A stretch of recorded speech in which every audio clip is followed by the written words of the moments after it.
Welcome to Asha Simple Recipe. Please subscribe our channel. ಮಾವಿನ ಹಣ್ಣಿನ ಸೀಕರಣೆ ಮಾಡುವ ವಿಧಾನ. ಮಾವಿನ ಹಣ್ಣನ್ನು ನೀರಲ್ಲಿ ಹಾಕಿಟ್ಟು ಕೈಯಿಂದ ಚೆನ್ನಾಗಿ ತೊಳೆಯಬೇಕು.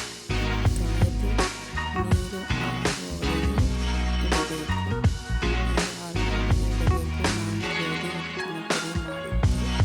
ಗೋಧಿ ಹಿಟ್ಟಿಗೆ ಸ್ವಲ್ಪ ಉಪ್ಪು, ರುಚಿಗೆ ತಕ್ಕಷ್ಟು ಉಪ್ಪು ಹಾಕಿ ನೀರನ್ನು ಹಾಕಿ ಚೆನ್ನಾಗಿ ಮೃದುವಾಗಿ ನಾದಿಕೊಳ್ಳಬೇಕು.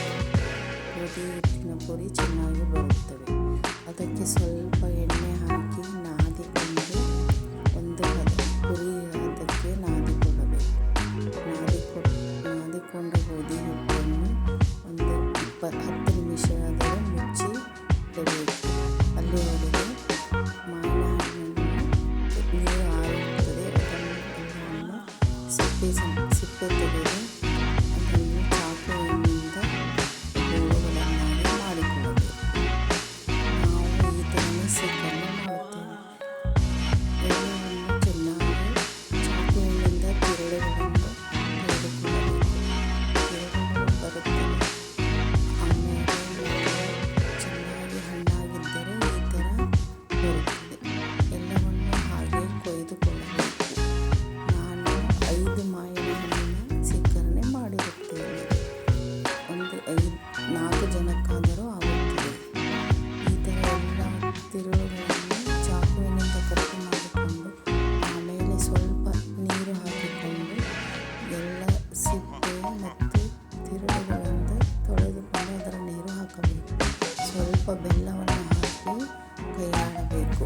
3 ಏಲಕ್ಕಿ ಹಾಕಿ ಅದನ್ನು ಚೆನ್ನಾಗಿ ಕುಟ್ಟಿ ಅದಕ್ಕೆ ಹಾಕಬೇಕು.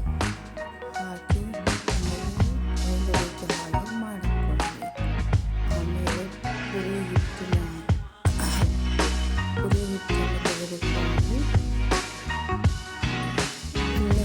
ಚಿಕ್ಕ ಚಿಕ್ಕ ಉಳ್ಳೆಗಳನ್ನು ಮಾಡಿಕೊಂಡು ಈ ಕಡೆ ಬಾಣಲೆಯಲ್ಲಿ ಎಣ್ಣೆ ಕಾಯಲು ಇಟ್ಟು ನಾವು ಲಟ್ಟಿಸಿರುವ ಪುರಿಗಳನ್ನು ಹಾಕಿಕೊಳ್ಳಬೇಕು. ಕೆಂಪಗೆ ಬರುವ ಹಾಗೆ ಪುರಿಯನ್ನು ಚೆನ್ನಾಗಿ ಬೇಯಿಸಬೇಕು. ಪುರಿ ಮತ್ತು ಸೀಕರಣೆ ಚೆನ್ನಾಗಿ ಕಾಂಬಿನೇಷನ್ ಆಗುತ್ತದೆ. ಸೀಕರಣೆ ಜೊತೆ ಪುರಿ ಬೇಡವಾದರೆ ಚಪಾತಿಯನ್ನಾದರೂ ತಿನ್ನಬಹುದು.